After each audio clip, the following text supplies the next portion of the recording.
आज हम इनकी गवाही को सुनेंगे कि कैसे परमेश्वर ने इनके घराने में चल रहे सालों पुराने श्राप से इन्हें आज़ाद किया और इन्हें एक नया जीवन दिया। तो आइए सुनते हैं इनकी अमेजिंग टेस्टिमनी को। जब मेरी दादी को डेथ हो गया तो मेरे घर में जो दुष्ट आत्मा का जो वो था वो और भी ज़्यादा प्रभाव बढ़ गया। हम लोग अब आपस में बैठे रहते थे, कहीं घर पे बातें उतें करते थे तो वो बर्तन अपने आप से चल के इधर को आता था, घूम नाच नाच के। फिर दीवारों में कोई सामान टंगी हुई रहती थी तो वो अपने आप से दीवार के साथ टक्कर मारता था। जब मेरा भैंस दूध देती थी तो उसमें अपने आप से लहू बन जाता था। किसी ने अंदर आया ऐसे दरवाजे की तरफ से आवाज़ आता था तो और भी भय बन जाता था उस समय में, जो जैसे कि यहाँ कोई खड़ा है और इधर के साए दिखाई देता था परछाई की तरह।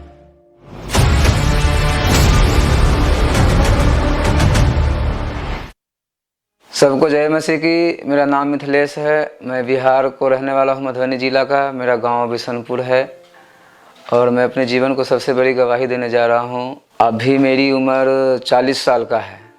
जब मैं छोटा था तो मेरी परदादी तांत्रिक का काम करती थी। उनको सारे गांव में इतना मशहूर था, जो दूर दूर के लोग उनको पास आते थे और वो पूरा उम्र अपनी जितनी सारी उम्र उसने अपने तांत्रिक को काम किया। जब मेरी परदादी को डेथ हो गया ना, तब मेरी दादी करने लगी यही तांत्रिक का काम। तो उनको पास भी कोई लोग आता था, उन लोगों को तो समस्या हल हो जाता था। फिर वही अनेकी अटैक हम लोगों को घर परिवार में होने लगता था।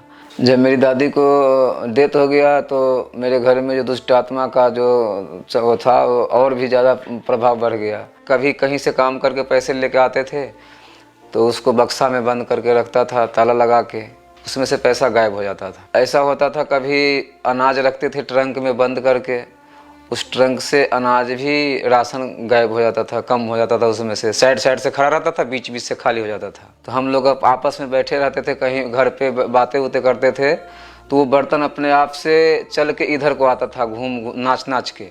कभी उधर को चला जाता था, कभी उधर को चला जाता था। तो उस समय में घर के मेंबर सब घबराया हुआ था, डरा हुआ था। घर में कोई अकेला नहीं रह पाता था, दिन को हो या चाहे रात को हो, अकेला कोई नहीं रहता था। अकेला रहता था तो पाछे से धक्का भी मार देता था, ऐसा दुष्ट आत्मा करता था वहाँ पे। जब मेरा भैंस दूध देती थी तो उसमें अपने आप से लहू बन जाता था। जब रात को सोते थे तो मालूम पड़ता था जो गेट दरवाज़ा खोल के किसी ने अंदर आया, ऐसे दरवाजे की तरफ से आवाज़ आता था। जब शैतान दुष्ट आत्मा को अटैक हम पे हुआ ना, तब बीमार रहने लगे। कहीं पे कोई ज़्यादा लोग है वहाँ पे बेचैनी सा होता था और घबराहट सा, डर मन में होता था जो मैं कहीं पागल न हो जाऊँ। और मैं किसी को साथ बैठता नहीं था, 2-3 आदमी के पास अकेला जाकर बैठता था कहीं पे, अच्छा नहीं लगता था। तब घर के लोगों को बताया तो उन्होंने दिमाग के डॉक्टर के पास ले गया। वहाँ पे एक्सरे करवाया, उसने सर का एक्सरे करवाया, दिमाग का एक्सरे करवाया, दवाई दिलवाया। मैंने करीब 1.5-2 साल दवाई खाया। पेट में भी दर्द होने लगा तो फिर डॉक्टर के पास गई उसको चेक करवाने के लिए, दर्द क्यों होता है। तो उसने भी बोला ये सूजन बन गया है, इसको दवा खाओ। 3 महीना मैंने दवा खाया, दवा से सही नहीं होया। घर के लोग बोला चलो इसको दिखा देते हैं, तांत्रिक के पास ले चलते हैं। तो तांत्रिक के पास हमको लेके गया, हम भी गए वहाँ पे। तब उन्होंने बोला तांत्रिक जो तेरे घर पे इतने लोग पहले से तांत्रिक का काम करता था, तुम भी तांत्रिक को काम करोगे तो तुम्हारा घर सही हो जाएगा और तुम भी सही हो जाओगे। जब मैंने उन तांत्रिकों के पास रहने लगा ना, तो उनसे मैंने ये तांत्रिक विद्या हासिल किया और हम भी इस तांत्रिकों के काम को करने लगे। जब मैं तांत्रिक का काम करता था तो मेरे आसपास का लोग, मेरे गांव का भी लोग सब जानने लगा जी अब तांत्रिक का काम करता है। तो वो लोगों ने मेरे पास आता था अपने हल करवाने के लिए समस्याओं को।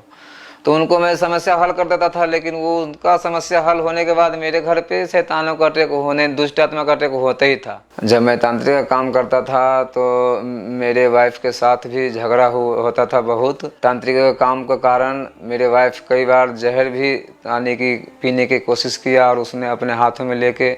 हमारे 3 पीढ़ियां से तांत्रिक का काम करते आ चुके थे और 5 साल से हम भी ये तांत्रिक का काम करते थे, फिर भी हमारे घर में कोई शांति नहीं थे। हम सब एक आदमी परेशान था, अशांति ही इस घर में था। घर में दुष्ट आत्मा का अटैक बढ़ गए थे और बीमारियां भी घर में बच्चे लोगों को ज़्यादा होने लगे थे। फिर मैंने एक दिन अपने रिश्तेदारों से फ़ोन पे बातें कर रहे थे और अपने घर को परिस्थितियाँ उनको बता रहे थे। फिर मेरे रिश्तेदार ने उन्होंने बताया जो खमरा चर्च जाओ और वहाँ से तुम्हारे घर का वो जो बंधन है सारा टूट जाएगा और तुम उससे आज़ाद हो जाओगे। फिर उसने मुझसे बोला खमरा चर्च से ऑनलाइन मीटिंग चलता है, संडे को मीटिंग देखा करो। तो मैंने उस दिन से ऑनलाइन मीटिंग देखने लगा और जो प्रार्थना होते थे उनको हम लोग रिसीव करते थे। जब मैंने परमेश्वर को दास के द्वारा वचन को सुनना स्टार्ट किया तो हमारे जीवन में परिवर्तन आने लगा और शांति होने लगा, घर परिवार सही से रहने लगा। तब हम लोगों को और विश्वास बन गया जो प्रभु हम लोगों को चंगा और रिहाई करेगा। और मीटिंग अटेंड करते करते हम लोग देखते रहे और रिसीव करते रहे। जब एक लेडीज तांत्रिक का काम करती थी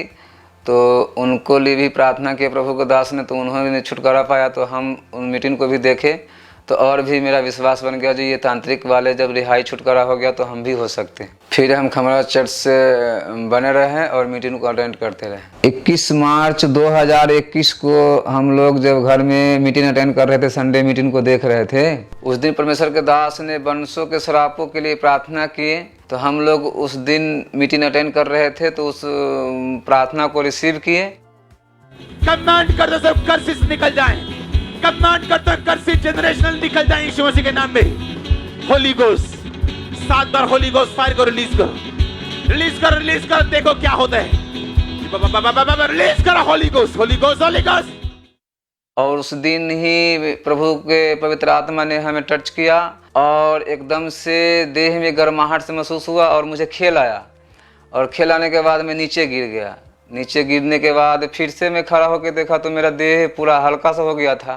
मैं और मेरा परिवार हम सब अब उस दिन से वंशों के श्रापों से और बीमारियों से और दुष्ट आत्मा के अटैक से पूरी तरह से आज़ाद है। जो लोग अभी भी तांत्रिक का काम कर रहे हैं उनको ये मैसेज देना चाहता हूँ, ये तांत्रिक का काम छोड़ के अपना जीवन प्रभु को दो और सही रास्ता चलो पवित्रताई में। अब मैं और मेरा परिवार बहुत खुश है। इस बड़ी चंगाई के लिए और छुटकारे के लिए प्रभु का धन्यवाद करता हूँ और प्रभु का दास का भी धन्यवाद करता हूँ।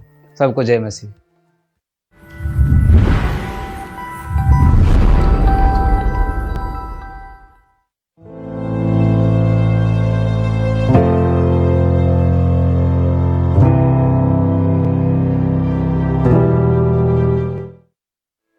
जैसा कि यूहन्ना अध्याय 8 में लिखा है, सो यदि पुत्र प्रभु यीशु मसीह तुम्हें स्वतंत्र करेगा तो सचमुच तुम स्वतंत्र हो जाओगे। इसी वचन के द्वारा इस भाई ने आज़ादी पाई। मेरे वालों सारों ਨੂੰ ਜੈ ਮਸੀਹ ਦੀ। ਮੇਰਾ ਨਾਮ ਲਵ ਆ, ਮੈਂ ਜਲੰਧਰ ਸ਼ਹਿਰ ਦਾ ਰਹਿਣ ਵਾਲਾ ਆ। ਅੱਜ ਮੈਂ ਆਪਣੇ ਜੀਵਨ ਦੀ ਬਹੁਤ ਵੱਡੀ ਗਵਾਹੀ ਦੇਣ ਜਾ ਰਿਹਾ। ਜਦੋਂ ਮੈਂ ਟੀਨੇਜ ਦਾ ਸੀਗਾ ਤਾਂ ਉਦੋਂ ਤੋਂ ਮੈਂ ਦੇਖਦਾ ਆ ਰਿਹਾ ਮੇਰੇ ਮਦਰ ਨੂੰ ਦੁਸ਼ਟ ਆਤਮਾ ਦੇ ਅਟੈਕ ਹੁੰਦੇ ਸੀਗੇ ਔਰ ਇਸ ਦੁਸ਼ਟ ਆਤਮਾ ਦੇ ਅਟੈਕ ਦੇ ਕਾਰਨ ਮੇਰੇ ਮਦਰ ਬਹੁਤ ਜ਼ਿਆਦਾ ਬਿਮਾਰ ਰਹਿਣ ਲੱਗ ਪਏ। ਉਹਨਾਂ ਨੂੰ ਗਠੀਏ ਦਾ ਰੋਗ ਹੋ ਗਿਆ, ਉਹਨਾਂ ਨੂੰ ਬਹੁਤ ਜ਼ਿਆਦਾ ਮੋਟਾਪਾ ਹੋਣ ਦੇ ਕਾਰਨ ਉਹਨਾਂ ਕੋਲ ਚੱਲਿਆ ਫਿਰਿਆ ਨਹੀਂ ਸੀ ਜਾਂਦਾ। ਉਹ ਹਮੇਸ਼ਾ ਬੈੱਡ 'ਤੇ ਹੀ ਪਏ ਰਹਿੰਦੇ ਸੀਗੇ ਤੇ ਅਸੀਂ ਬਹੁਤ ਅੰਨੇ ਜਗ੍ਹਾ 'ਤੇ ਲੈ ਕੇ ਗਏ, ਬਹੁਤ ਡਾਕਟਰਾਂ ਕੋਲ ਲੈ ਕੇ ਗਏ, ਪਰ ਕੋਈ ਫਰਕ ਨਹੀਂ ਪਿਆ। ਜਦੋਂ ਦੁਸ਼ਟ ਆਤਮਾ ਦੇ ਅਟੈਕ ਉਹਨਾਂ 'ਤੇ ਹੁੰਦੇ ਸੀ, ਜਦੋਂ ਖੇਲਦੇ ਹੁੰਦੇ ਸੀ, ਦੁਸ਼ਟ ਆਤਮਾ ਉਹਨਾਂ ਦੇ ਵਿੱਚੋਂ ਬੋਲਦਾ ਹੁੰਦਾ ਸੀ, ਮੈਨੂੰ ਮਾਰ ਦੇਣਾ, ਮੈਨੂੰ ਖਤਮ ਕਰ ਦੇਣਾ, ਮੈਨੂੰ ਨਹੀਂ ਰਹਿਣ ਦੇਣਾ। ਔਰ ਇਸੇ ਤਰ੍ਹਾਂ ਨਾਲ ਦੁਸ਼ਟ ਆਤਮਾ ਦੇ ਅਟੈਕ ਮੇਰੇ ਮਦਰ 'ਤੇ ਵੱਧਦੇ ਗਏ। ਦੁਸ਼ਟ ਆਤਮਾ ਦੇ ਕਾਰਨ 2016 ਦੇ ਵਿੱਚ ਉਹਨਾਂ ਦੀ ਡੈਥ ਹੋ ਗਈ। ਜਦੋਂ ਮੇਰੇ ਮਦਰ ਦੀ ਡੈਥ ਹੋਈ, ਮੇਰੀ ਉਮਰ 16 ਸਾਲ ਦੀ ਸੀ। ਉਹੀ ਸੇਮ ਅਟੈਕ ਉਹਨਾਂ ਦੀ ਡੈਥ ਤੋਂ ਬਾਅਦ ਮੇਰੇ ਉੱਤੇ ਹੋਣ ਲੱਗ ਪਏ। ਜਦੋਂ ਵੀ ਮੈਂ ਸੌਂਦਾ ਸੀਗਾ ਰਾਤ ਨੂੰ ਸੁਪਨੇ ਦੇ ਵਿੱਚ ਮੈਨੂੰ ਮੁਰਦਾ ਲੋਕ ਦਿਖਾਈ ਦਿੰਦੇ ਸੀਗੇ ਅਤੇ ਜਦੋਂ ਮੈਂ ਸਵੇਰੇ ਉੱਠਦਾ ਸੀਗਾ ਮੈਨੂੰ ਕੁਝ ਵੀ ਚੰਗਾ ਨਹੀਂ ਸੀ ਲੱਗਦਾ। ਮੈਂ ਬਹੁਤ ਜ਼ਿਆਦਾ ਗੁੱਸੇ ਦੇ ਵਿੱਚ ਰਹਿੰਦਾ ਸੀਗਾ। ਮੈਂ ਲੜਾਈ ਝਗੜਾ ਕਰਕੇ ਘਰੋਂ ਬਾਹਰ ਚਲਿਆ ਜਾਂਦਾ ਸੀਗਾ। ਜਦੋਂ ਮੈਂ ਆਪਣੇ ਯਾਰਾਂ ਦੋਸਤਾਂ ਨਾਲ ਜਾਂਦਾ ਸੀਗਾ ਅਤੇ ਮੈਂ ਦੇਖਦਾ ਸੀਗਾ ਉਹ ਨਸ਼ਾ ਕਰਦੇ ਆ। ਜਦੋਂ ਮੈਂ ਆਪਣੇ ਦੋਸਤਾਂ ਨੂੰ ਵੇਖਦਾ ਸੀਗਾ ਉਹ ਨਸ਼ਾ ਕਰਕੇ ਬਹੁਤ ਜ਼ਿਆਦਾ ਖੁਸ਼ ਰਹਿੰਦੇ ਸੀਗੇ, ਉਹਨਾਂ ਨੂੰ ਕੋਈ ਚਿੰਤਾ ਨਹੀਂ ਹੁੰਦੀ ਸੀ। ਇਸੇ ਤਰ੍ਹਾਂ ਮੈਂ ਉਹਨਾਂ ਨਾਲ ਮਿਲ ਕੇ ਨਸ਼ਾ ਕਰਨਾ ਸ਼ੁਰੂ ਕਰਤਾ। ਪਹਿਲੀ ਵਾਰ ਮੈਂ ਡਰਿੰਕ ਦਾ ਨਸ਼ਾ ਕੀਤਾ। ਜਦੋਂ ਮੈਂ ਪਹਿਲੀ ਵਾਰੀ ਸ਼ਰਾਬ ਪੀਤੀ ਉਸ ਤੋਂ ਬਾਅਦ ਮੈਨੂੰ ਬਹੁਤ ਅੱਛਾ ਫੀਲ ਹੋਇਆ ਅਤੇ ਮੈਂ ਬਹੁਤ ਜ਼ਿਆਦਾ ਉਸ ਟਾਈਮ ਖੁਸ਼ੀ ਮਹਿਸੂਸ ਕਰ ਰਿਹਾ ਸੀਗਾ ਔਰ ਦਿਨ ਬਰ ਦਿਨ ਮੈਂ ਇਸੇ ਤਰੀਕੇ ਨਾਲ ਮੇਰਾ ਨਸ਼ਾ ਵੱਧਦਾ ਗਿਆ। ਹੌਲੀ ਹੌਲੀ ਫਿਰ ਮੈਂ ਡਰਿੰਕ ਦੇ ਨਾਲ ਬਹੁਤ ਸਾਰੇ ਨਸ਼ੇ ਕਰਨੇ ਸ਼ੁਰੂ ਕੀਤੇ, ਜਿਵੇਂ ਚਰਸ, ਭੁੱਕੀ, ਫੀਮ, ਗਾਂਜਾ, ਡੋਡੇ, ਸਿਗਟਾਂ, ਮਤਲਬ ਬਹੁਤ ਸਾਰੇ ਨਸ਼ੇ ਮੇਰੇ ਜੀਵਨ ਦੇ ਵਿੱਚ ਸੀਗੇ ਜਿਹੜੇ ਮੈਂ ਰੋਜ਼ ਕਰਦਾ ਸੀਗਾ। ਮੈਂ ਇੱਕ ਦਿਨ ਦੇ ਵਿੱਚ ਅੱਧੀ ਬੋਤਲ ਸ਼ਰਾਬ, 2 ਸਿਗਟਾਂ, 2 ਕਾਰਡ ਭੁੱਕੀ ਦੇ ਹੌਲੀ ਹੌਲੀ ਕਰਦੇ ਮੇਰੇ ਲਾਈਫ ਦੇ ਵਿੱਚ ਵੱਧਦੇ ਜਾ ਰਹੇ ਸੀਗੇ। ਇਸ ਤਰ੍ਹਾਂ ਨਾਲ ਜਦੋਂ ਮੈਂ ਨਸ਼ਾ ਕਰਕੇ ਆਪਣੇ ਘਰ ਗਿਆ, ਮੇਰੇ ਘਰਦਿਆਂ ਨੇ ਜਦੋਂ ਮੇਰੇ ਨਸ਼ੇ ਬਾਰੇ ਜਾਣਿਆ, ਸਾਡੇ ਘਰ ਵਿੱਚ ਲੜਾਈ ਝਗੜਾ ਹੋਇਆ, ਉਹਨਾਂ ਨੇ ਮੈਨੂੰ ਘਰੋਂ ਬਾਹਰ ਕੱਢ ਦਿੱਤਾ ਅਤੇ ਇਸੇ ਤਰ੍ਹਾਂ ਦੇ ਨਾਲ 2-2, 4-4 ਮਹੀਨੇ ਮੈਂ ਘਰੋਂ ਬਾਹਰ ਰਹਿੰਦਾ ਸੀਗਾ। ਫਿਰ ਇਹਨਾਂ ਦਿਨਾਂ ਦੇ ਵਿੱਚ ਹੀ ਮੇਰੀ ਦੋਸਤੀ ਕੁਛ ਇੱਦਾਂ ਦੇ ਵਿਅਕਤੀ ਨਾਲ ਪਈ, ਇੱਦਾਂ ਦੇ ਦੋਸਤਾਂ ਦੇ ਨਾਲ ਸੀ ਜਿਹੜੀ ਸਿੰਗਿੰਗ ਲਾਈਨ ਦੇ ਵਿੱਚ ਸੀ, ਜਿਹੜੇ ਖੁਦ ਸਿੰਗਿੰਗ ਕਰਦੇ ਸੀਗੇ ਅਤੇ ਰਾਈਟਰ ਸੀਗੇ। ਹੌਲੀ ਹੌਲੀ ਕਰਕੇ ਮੈਂ ਉਹਨਾਂ ਦੇ ਨਾਲ ਰਹਿਣਾ ਸ਼ੁਰੂ ਕੀਤਾ। ਜਦੋਂ ਮੈਂ ਉਹਨਾਂ ਦੇ ਨਾਲ ਰਿਹਾ ਮੈਨੂੰ ਉਸ ਚੀਜ਼ ਦਾ ਬਹੁਤ ਜ਼ਿਆਦਾ ਸ਼ੌਂਕ ਹੋਇਆ ਔਰ ਜਿੱਦਾਂ ਮੈਂ ਉਹਨਾਂ ਦੋਸਤਾਂ ਦੇ ਨਾਲ ਬੈਠਦਾ ਉੱਠਦਾ ਰਿਹਾ। ਮੈਂ ਰਿਆਜ਼ ਕਰਨਾ ਸ਼ੁਰੂ ਕੀਤਾ। ਜਦੋਂ ਮੈਂ ਰਿਆਜ਼ ਕਰਨਾ ਸ਼ੁਰੂ ਕੀਤਾ ਮੇਰੀ ਦੋਸਤੀ ਉਹਨਾਂ ਨਾਲ ਵੱਧਦੀ ਗਈ। ਮੈਨੂੰ ਹੌਲੀ ਹੌਲੀ ਪਤਾ ਲੱਗਾ ਕਿ ਉਹ ਨਸ਼ੇ ਕਰਦੇ ਆ। ਉਹਨਾਂ ਦੇ ਨਾਲ ਮੈਂ ਨਸ਼ੇ ਕਰਨੇ ਸ਼ੁਰੂ ਕੀਤੇ, ਪਰ ਹੌਲੀ ਹੌਲੀ ਕਰਕੇ ਮੇਰੇ ਜੀਵਨ ਦੇ ਵਿੱਚ ਨਸ਼ਾ ਵੱਧਦਾ ਗਿਆ। ਜਦੋਂ ਮੈਂ ਬਾਲੀਵੁੱਡ ਇੰਡਸਟਰੀ ਦੇ ਵਿੱਚ ਗਿਆ, ਉੱਥੇ ਜਾਣ ਤੋਂ ਬਾਅਦ ਮੇਰੇ ਨਸ਼ੇ ਵੱਧ ਚੁੱਕੇ ਸੀਗੇ। ਮੈਂ ਹੋਰ ਜ਼ਿਆਦਾ ਨਸ਼ੇ ਕਰਨੇ ਸ਼ੁਰੂ ਕਰ ਦਿੱਤੇ ਸੀਗੇ। ਉਸ ਦੇ ਦੌਰਾਨ ਵਿਆਭਿਚਾਰ ਮੇਰੇ ਜੀਵਨ ਦੇ ਵਿੱਚ ਆ ਚੁੱਕਾ ਸੀਗਾ। ਮੇਰੇ ਇੱਕ ਨਾਲੋਂ ਜ਼ਿਆਦਾ ਲੜਕੀਆਂ ਦੇ ਨਾਲ ਫ਼ੋਨ 'ਤੇ ਮੈਂ ਗੱਲ ਕਰਦਾ ਸੀਗਾ। ਮੇਰੇ ਗਲਤ ਰਿਲੇਸ਼ਨ ਹੁੰਦੇ ਸੀਗੇ।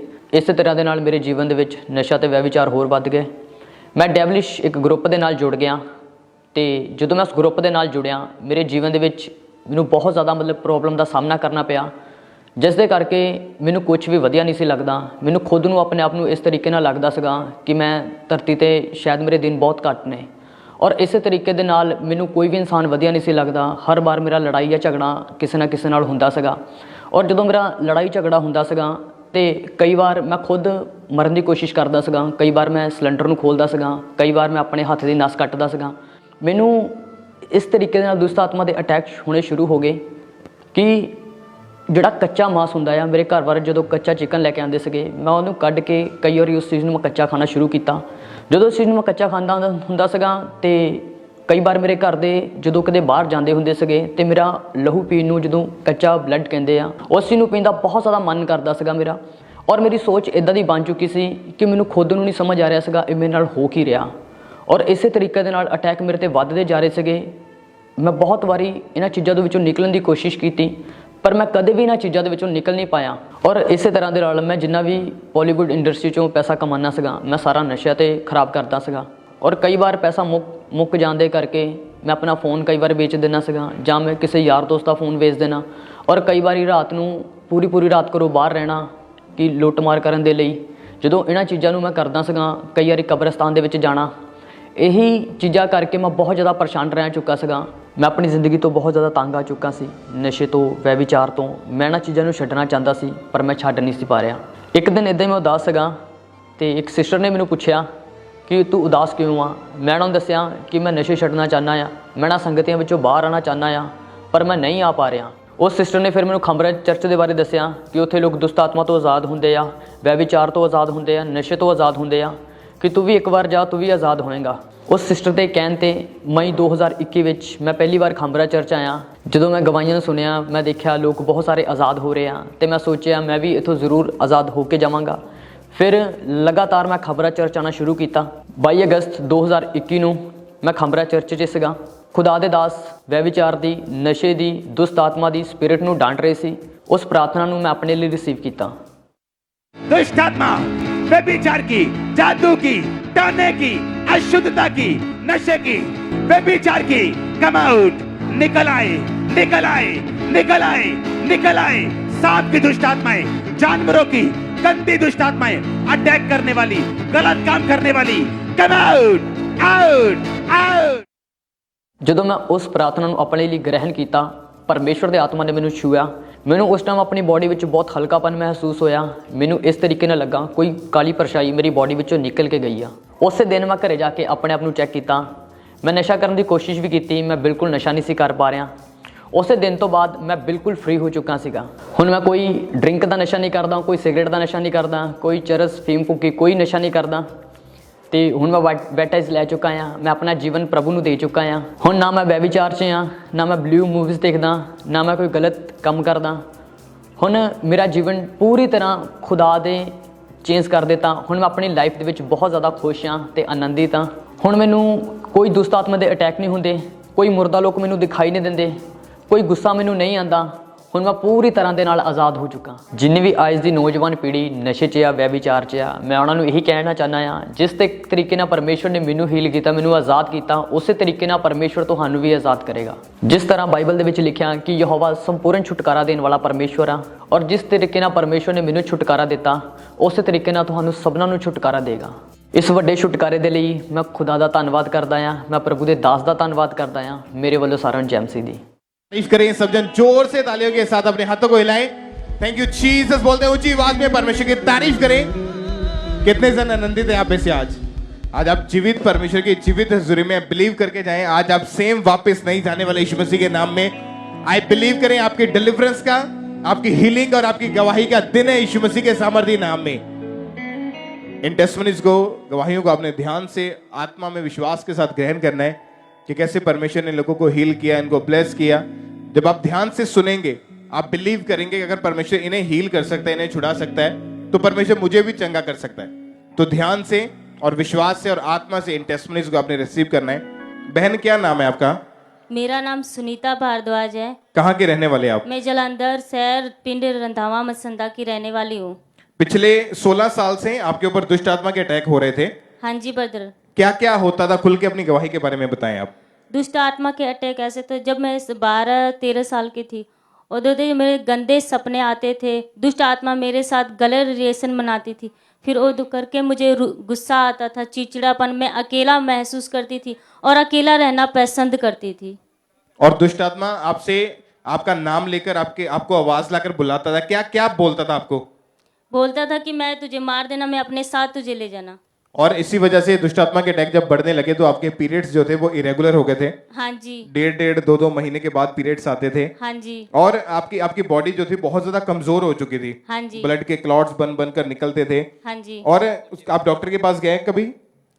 नहीं 15। डॉक्टर के पास नहीं गए आप। और आपके पेट के निचले हिस्से में आपने लिखा कि बहुत ज्यादा आपको दर्द रहता था। हाँ जी। और फरवरी 2015 में आपकी मैरिज हो गई। हाँ जी। मैरिज के बाद जब बेबी का सोचा तो क्या प्रॉब्लम सामने आ रही थी? बेबी कन्फर्स नहीं हो पा रहा था ब्रदर। जो प्रेगनेंसी आपको कंसीव नहीं हो पा रही थी। हाँ जी। 3 साल में एक भी बार आप प्रेग्नेंट नहीं हुए थे। नहीं। और सितंबर 2018 में फर्स्ट टाइम आप प्रेग्नेंट हुए। हाँ जी। क्या हुआ प्रेगनेंसी के दूसरे महीने में? दूसरे महीने में मुझे सपने आए। फिर उस सपने में मुझे बहुत सारे ऐसे सांप जिन्होंने मुझे काटा। फिर उसके बाद मुझे उल्टी आई। फिर उसके बाद मेरा मिसकैरेज हो गया। अगले दिन जब उठे तो आपका मिसकैरेज हो गया था। हाँ जी। लोग आपको क्या बोलते थे उस समय? लोग मुझे बाज बोलते थे और मुझे मतलब देखना नहीं पसंद करते थे। वो कहते थे कि इसकी परछाई भी हमारे ऊपर नहीं पड़नी चाहिए। अपने बच्चों को छुपा लेते थे आपसे। हाँ जी। जब लोग ऐसा व्यवहार आपके साथ करते थे, आपके मन में क्या आता था उस वक्त? मैं बहुत दुखी और परेशान रहती थी और मतलब बहुत परेशान होने लग जाती थी। फिर भी मैं परमेश्वर पर विश्वास करती थी कि एक दिन परमेश्वर मुझे देंगे। और आपकी फैमिली में आपके हस्बैंड के साथ आपका रिलेशन कैसा था उस समय? ब्रदर, मेरी मैरिज लाइफ भी मेरे बेबी करके दुष्ट आत्मा करके खराब हो गई। इसी मेरा यहाँ तक कि डिवोर्स होने वाला था। इसी वजह से कि बेबी नहीं हो रहा है। हाँ जी। और पूरी लाइफ जो थी डिस्टर्ब हो चुकी थी। हाँ जी। आपने खुद से भी बेबी होने की जो आस थी वो छोड़ दी थी। हाँ जी। क्योंकि आपने सब कुछ करके ट्राई करके देख लिया था। हाँ जी। आपको लगता था कि ऐसी जिंदगी से मर जाना ही अच्छा है। हाँ जी। आपके मन में सुसाइड के ख्याल आते थे? कैसे कैसे थॉट आपके मन में रहते थे उस मेरे समय? मन में सुसाइड के थॉट आने लगे। फिर मैं 3 बारी सुसाइड करने की कोशिश भी की। 2 बारी फांसी भी लगाया और 1 बारी मैं छत से कूदने की कोशिश की। और क्योंकि बेबी नहीं हो रहा था इसी वजह से आपने दुखी होकर मरने की कोशिश की। हाँ जी। आपको फिर खामरा चर्च के बारे में कैसे पता चला यहाँ का? मेरी एक गवांडी थी, उन्होंने मुझे बताया। तो उसके बाद आपने चर्च में आना शुरू किया। हाँ जी। फिर 25/12/2019 को क्रिसमस मीटिंग में जब इन्होंने मीटिंग को अटेंड किया, परमेश्वर के दास ने स्पेशल प्रेयर की थी और इन्होंने बाय फेथ उस प्रार्थना को अपने लिए रिसीव किया।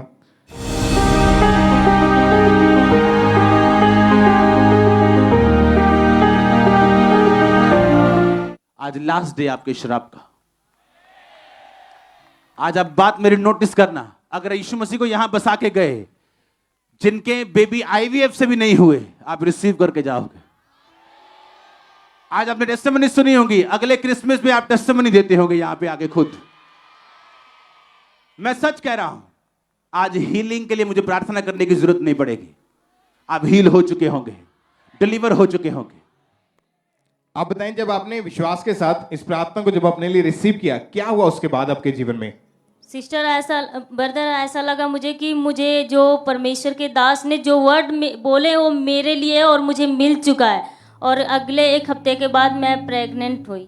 कितने साल के बाद प्रेगनेंसी टेस्ट पॉजिटिव देखा आपने? 5 साल के बाद। और जब टेस्ट पॉजिटिव देखा, आपके क्या रिएक्शन था, क्या मन में आ रहा था उस समय? मैं बहुत ही खुश हुई और मुझे ऐसा लगा कि सचमुच में खुदाबंद बहुत कुछ करने की ताकत रखते हैं। और जब प्रेगनेंसी के टाइम में कोई दुष्टात्मा का अटैक नहीं आपके ऊपर हुआ? नहीं। कोई आपको यूट्रस में कोई प्रॉब्लम नहीं हुई? नहीं। कोई बुरा सपना नहीं आया? नहीं। और मैरिज के 5 साल के बाद परमेश्वर ने आपको बेटी के साथ ब्लेस किया। हाँ जी। तारीफ करें सब जन जोर से तालियों के साथ। जीवित परमेश्वर के नाम को महिमा दे इस ब्लेसिंग के लिए, इस गवाही के लिए जोर से तालियों के साथ। Hallelujah, hallelujah, hallelujah. और उस समय जो लोग आपको बांझ बोलते थे या अपने बच्चों को आपसे छुपा लेते थे, अभी फिर क्या बोलते जब मिलते हैं आपसे? तो सभी लोग शौक हो गए, जो मुझे बेबी होगा, जो लोग मुझे कहते थे इसको बच्चा नहीं होगा, ये बांझ है, उन लोगों को परमेश्वर ने उनके मुंह को बंद किया और परमेश्वर ने दिखाया कि मैं हूँ। तारीफ करें सब जन जोर से तालियों के साथ। थैंक यू जीसस बोले और तालियों के साथ जीवित परमेश्वर के नाम को महिमा दें इस ब्लेसिंग के लिए, इस बड़ी गवाही के लिए परमेश्वर की तारीफ करें। सब जीवित परमेश्वर के नाम को महिमा दें इस ब्लेसिंग के लिए, इस गवाही के लिए।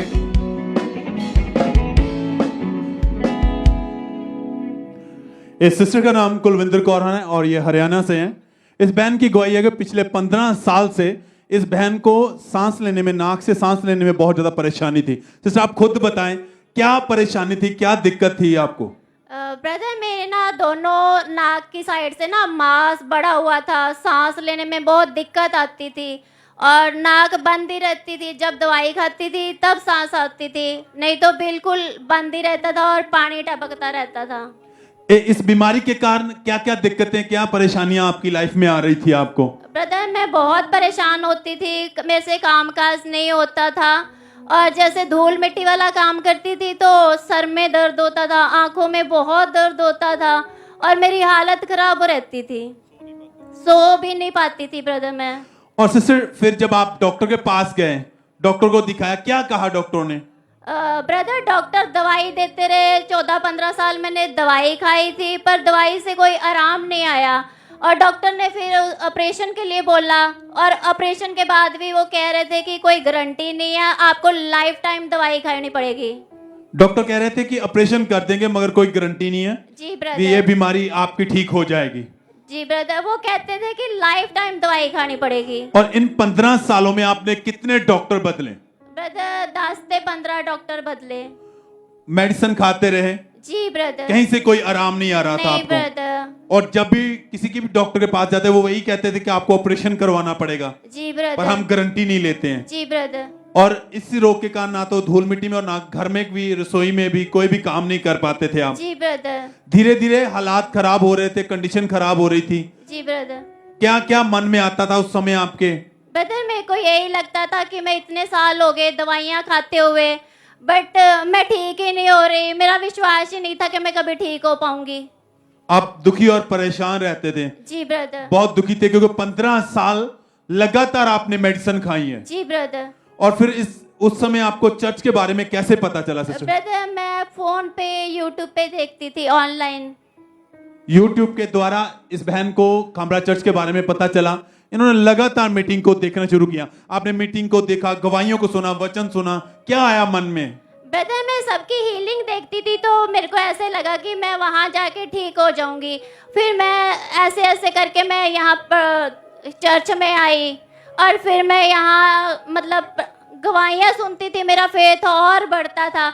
एक दिन पापा जी बोल रहे थे कि अपनी बीमारी वाली जगह पे आप ऑयल लगाओ और जैसे मैंने ऑयल लगाया तो वो भारीपन जो मेरी नाक में रहता था वो एकदम हल्कापन लगने लगा और मेरे को अच्छा फील होने लगा। एकदम से जैसे ही वो ऑयल, आपने वो वर्ड, वो प्रार्थना को रिसीव किया, आपको अपनी बॉडी में एकदम हल्का सा महसूस हुआ। जी ब्रदर। जो कि आपने 15 सालों में कभी नहीं फील किया था। जी ब्रदर। खुल के सांस ले पा रहे थे। जी ब्रदर। एकदम से आप ठीक हो चुके थे। जी ब्रदर। सब थैंक्स करें इस गवाही के लिए, धन्यवाद देते हुए। आपकी तारीफ बड़ी होनी चाहिए। चर्च आप देख रहे 15 साल से ये बहन उस बीमारी में थी। डॉक्टर कहते हैं ऑपरेशन कर देंगे, गारंटी कोई नहीं है कि आप ठीक हो जाओगे। गवाहियां, वचन सुना, यूट्यूब के द्वारा देखा, विश्वास बढ़ा कि अगर ये लोग हील हो सकते तो मैं भी हील हो सकती हूँ। विश्वास किया, खुदा की हजूरी में आए और जैसे परमेश्वर की हजूरी में आए, देखा अपनी आंखों से खुदा लोगों के बीच में अपने दास के द्वारा बड़े अद्भुत काम करता है। तो विश्वास बढ़ा और लगातार चर्च को अटेंड करते रहे। 19 मार्च 2023 को ये बहन चर्च में मीटिंग अटेंड कर रहे थे और उस दिन परमेश्वर के दास ने प्रार्थना की।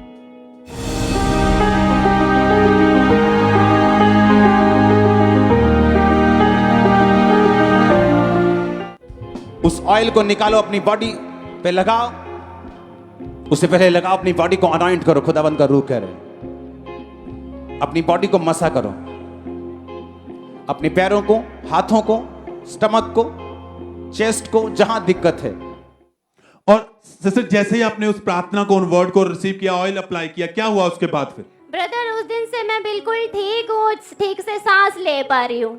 कोई भी काम करने में कोई मुश्किल नहीं है? जी ब्रदर, मैं सारे काम करती हूँ, साफ सफाइयाँ भी करती हूँ, किचन में काम भी करती हूँ, कोई प्रॉब्लम नहीं आती। उसके बाद आप डॉक्टर के पास गए? नहीं ब्रदर। कोई दवाई खाई? नहीं ब्रदर। कितने दिनों से आप बिल्कुल ठीक है? ब्रदर 1 महीना 10 दिन हो गए मेरे को, मैं पूरी तरह से हील हूँ। सब धन्यवाद दें, तारीफ करें। जितने ऑनलाइन है, ब्रांचेस में मौजूद है, सब इस जीवत हजूरी के लिए, परमेश्वर के बड़े अद्भुत कामों के लिए, उसकी जीवत सामर्थ के लिए धन्यवाद देते हुए, हालेलुया बोलते हुए सब जन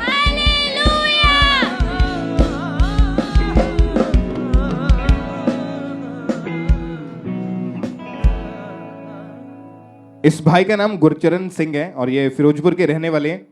1.5 साल पहले अचानक ये भाई बहुत जोर से नीचे गिर गए थे। इनके राइट टांग के ऊपर चोट लगी और जब इनको उठाकर हॉस्पिटल में लेकर गए, जब डॉक्टर के पास आपको लेकर गए, डॉक्टर ने क्या बताया कि क्या हुआ है आपकी टांग को? डॉक्टर ने बताया था भी ये ना लत टूट गई है, भी ऑपरेशन कराना पड़ेगा। मैं ऑपरेशन कराने लगा, उन्होंने बोला भी 3-4 दिन मैनू हथ ना पाया, 3-4 दिन हथ ना पाया। मुड़ के बाद जे हथ पाया तो उन्होंने लत ऑपरेशन किया। ऑपरेशन करके उन्होंने मैनू 4 दिन 10-15 दिन उन्होंने रखा मैनू उत्थे। आपका ऑपरेशन कर दिया उन्होंने, 2 प्लेट्स डाल दी उसमें। हाँ। और उसके बाद ये पूरी तरह से बेड के ऊपर चले गए। कौन आपको संभालता था? टॉयलेट बाथरूम अगर जाना होता कैसे जाते थे फिर? वो घर दे संभालते रहे आ। और आप 2-3 कदम भी चल नहीं पाते थे उस समय? वो इंदे ते तुरता था ऐसे ऐसे, शिकंजे के सारे ये चलते थे उस समय? ऐसे तुरता था ऐसे करके। इसके बिना 1 कदम भी नहीं चल पाते थे? ना इसके बिना जो तुरता था ते ऐसे हो जाता था, ऐसे मतलब गिर जाते थे या आपको प्रॉब्लम होती क्योंकि राइट टांग के ऊपर भार ही नहीं डलता था। और ये 3 महीने तो पूरी तरह से वॉकर के सारे चलते थे और ये लगातार अपना इलाज भी करवाते रहे, लगातार ट्रीटमेंट करवाया, लेकिन कोई भी इनको फर्क नहीं पड़ता था। फिर एक दिन इनकी बेटी ने इन्हें खामरा चर्च के बारे में बताया तो लगातार मीटिंग्स को इन्होंने अटेंड करना शुरू किया। फिर 18 सितंबर 2022 को ये संडे मीटिंग को अटेंड कर रहे थे। उसमें जब परमेश्वर के दास ने हीलिंग के लिए, चंगाई के लिए प्रार्थना की तो बाय फेथ इन्होंने उस प्रार्थना को अपने लिए रिसीव किया।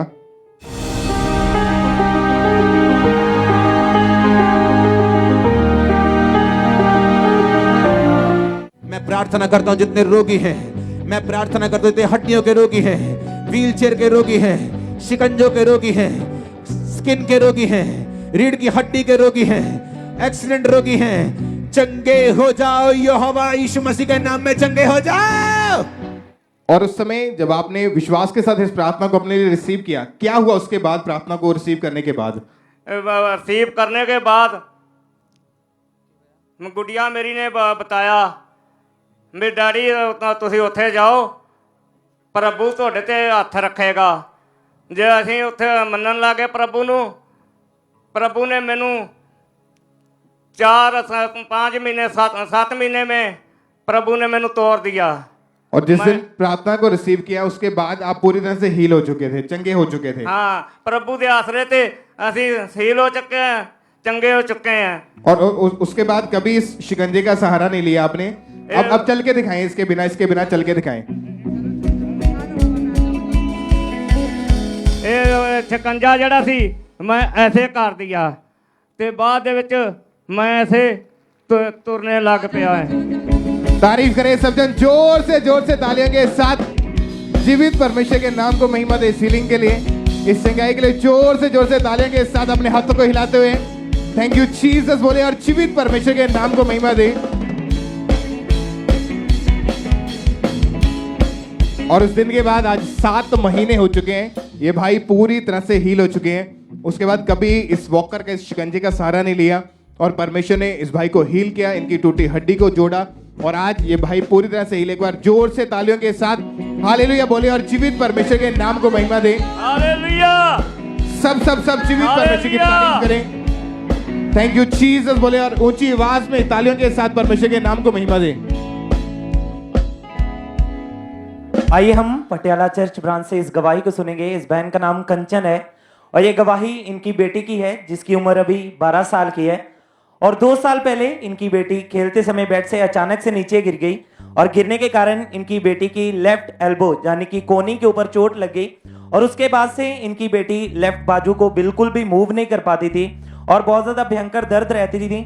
और फिर ये बहन अपनी बेटी को डॉक्टर के पास लेकर गए तो डॉक्टर ने इनकी बेटी का जब एक्सरे किया तो एक्सरे में आया कि इनकी लेफ्ट एल्बो की हड्डी अपनी जगह से डिसलोकेट हो चुकी है और डॉक्टर ने इनकी बेटी को मेडिसिन दी और इनकी बेटी की लेफ्ट एल्बो पर प्लास्टर लगा दिया और इस कारण इनकी बेटी अपनी लेफ्ट बाजू को मूव नहीं कर पाती थी और इनकी बेटी की लेफ्ट बाजू में हर समय जकड़न रहती थी जिस कारण कोई भी काम नहीं कर पाते थे और इनकी बेटी की स्टडी पर भी इफेक्ट पड़ा जिस कारण वह स्कूल नहीं जा पाती थी और इनके मदर ही इनके संभालते थे और इनकी बेटी को बहुत ज़्यादा असहनीय दर्द होता था जिस कारण लेफ्ट साइड को लेकर सो भी नहीं पाते थे और 3 हफ्ते तक वो प्लास्टर लगा रहा और प्लास्टर को लगाने के बाद भी इनकी लेफ्ट एल्बो की हड्डी वो नहीं जुड़ी और ये बहन और इनके फैमिली वाले बहुत ज़्यादा परेशान हो चुके थे और इनकी फैमिली वाले फिर दोबारा से डॉक्टर के पास गए तो फिर डॉक्टर ने इन्हें ऑपरेशन के लिए सजेस्ट कर दिया और इन्हें लगातार दवाइयाँ खाने को कहा। इन्होंने लगातार ये दवाइयाँ खाते रहे,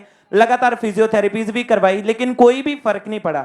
लेकिन इनका विश्वास, इनका भरोसा परमेश्वर पर था और ये लगातार परमेश्वर की हजूरी के साथ बने रहे, लगातार ये चर्च आते रहे और फिर 26 फरवरी 2023 संडे मीटिंग में परमेश्वर के दास ने प्रार्थना की थी। इन्होंने उस प्रार्थना को रिसीव किया था।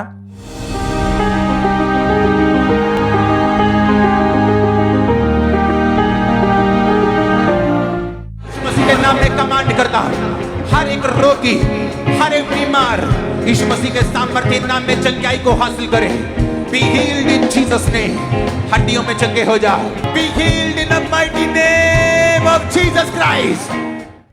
और इस सामर्थ्य प्रार्थना को इन्होंने पटियाला ब्रांच में पूरे फेथ के साथ, पूरे विश्वास के साथ अपने लिए रिसीव किया और जैसे इन्होंने रिसीव किया परमेश्वर की आत्मा ने छुआ और इनकी बेटी ने जब अपने आप को चेक किया, अपनी बाजू को मूव करके देखा तो अपनी बाजू को मूव कर पा रही थी, भारी सामान उठा पा रही थी, पूरी तरह से हील हो चुकी थी। सब अपने हाथों को उठाएं, जोर से परमेश्वर की तारीफ करें, परमेश्वर के नाम को महिमा दें। इस हीलिंग के लिए, इस गवाही के लिए जोर से तारीफ करें। इस ब्रदर का नाम अजय है और ये हरियाणा से हैं। इस भाई की गवाही है कि 19 साल से ये भाई गलत संगति में गए और फिर इन्होंने वहां पर उन दोस्तों के साथ रहकर नशा करना शुरू किया। भाई आप खुद बताएं, ये लाइफ में आपके नशे आए कैसे और कौन कौन सा नशा करते थे, कैसी ये लाइफ थी आपकी? ਸਾਰਿਆਂ ਨੂੰ JMC ਦੀ ਬਾਕੀ 2004 ਦੇ ਮੈਂ ਨਸ਼ਾ ਕਰਦਾ ਬਸ दारू ਦਾ। दारू ਮੇਰੇ ਯਾਰ ਦੋਸਤ ਨੇ ਮੈਨੂੰ ਸਰੂ ਤੇ ਪਿਲਾਈ, ਮੈਂ ਉੱਤੇ ਸ਼ੁਰੂ ਹੋ ਗਿਆ, ਪੀਣੇ ਲੱਗ ਗਿਆ। ਉੱਤੇ ਧੀਰੇ ਧੀਰੇ ਮੈਂ ਹੋਰ ਜ਼ਿਆਦਾ ਪੀਣੇ ਲੱਗ ਗਿਆ। ਫਿਰ ਜੋ फोन भी मैं ਚੱਕ ਕੇ बेचने लग गया। ਗੱਡੀ ਹੈ ਵੀ ਵੇਚੀ ਮੈਂ ਬਹੁਤ। ਮੇਰੇ ਕੋਲ 3 ਗੱਡੀਆਂ ਸੀ। ਮੰਮੀ ਡੈਡੀ ਨੇ ਮੈਨੂੰ ਮੋਟਰਸਾਈਕਲ ਵੀ ਦਿਲਾਏ। मोटरसाइकिल 2-2 3-3 चला के मैं फिर बेचते कबाड़ियों ਨੂੰ। फिर मैं नशा करने लग गया। एक दिन में आप कितनी दारू नशा शराब पीते थे? ਸਵੇਰ ਤੇ ਲੈ ਕੇ 6 ਵਜੇ ਤੋਂ ਲੈ ਕੇ ਸ਼ਾਮ ਨੂੰ ਰਾਤ ਨੂੰ 10 ਵਜੇ ਤੱਕ ਮੈਨੂੰ ਘਰ ਦੇ ਚੱਕ ਕੇ ਲੈ ਕੇ ਆਉਂਦੇ ਸੀ। 50 ਕਿਲੋਮੀਟਰ ਤੇ 40 ਕਿਲੋਮੀਟਰ ਤੇ ਢੂੰਡ ਕੇ टोल के मैंने लेके आंदे सी। कितनी शराब पी जाते थे आप एक दिन में? एक दिन में 5 4 बोतलें पी जाता सी मैं सवेर से शाम तक। आपकी इतनी ज्यादा आपको ये नशे की लत लगी हुई थी? हाँ जी। परिवार वाले जब मना करते थे क्या करते थे आप?